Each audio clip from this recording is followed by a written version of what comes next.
Il-kap tal-Partit Nazzjonalista Jidher Delija llum attenda s-summit tal-Partit Popolari Ewropew tal-PPE li sar fi Brussell.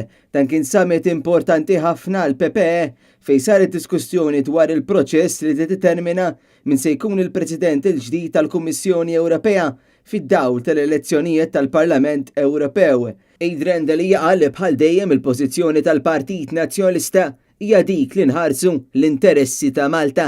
Il-pożizzjoni tal-Partit Nazzjonalista bħal dejjem hija li nħarsu l-ewwel interess ta' pajjiżna u naċċertaw illi nagħtu l-appoġġ sħiħ lil dak li għandu jkun il-President tal-Kummissjoni Ewropea li l-iktar jirrappreżenta l-aspirazzjonijiet u l-interessi ta' pajjiżna. Fl-elezzjonijiet tal-Parlament Ewropew li saru fil-pajjiżi membri tal-Unjoni Ewropea matul it-23 u 26 ta' Mejju, kollox jindika li l-Partit Popolari Ewropew se jikseb mill-anqas 178 siġġu u l-ikbar grupp fil-Parlament Ewropew. Preżenti fost l-oħrajn kien hemm il-Kanċellier tal-Ġermanja Angela Merkel, il-President tal-Kummissjoni Ewropea Jean-Claude Juncker u numru ta' mexxejja oħrajn. Is-summit iffoka fuq l-elezzjonijiet li saru l-ġimgħa li għaddiet fejn ġew eletti l-MPs il-ġodda.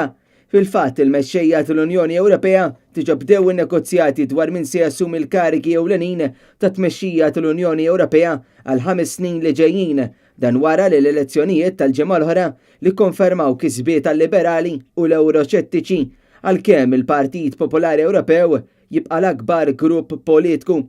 Karigi oħra ta' importanza kbira li jridu jintgħażlu din is-sena huma ta' tmexxija tal-Parlament Ewropew u l-Bank Ċentrali tal-Ewropa.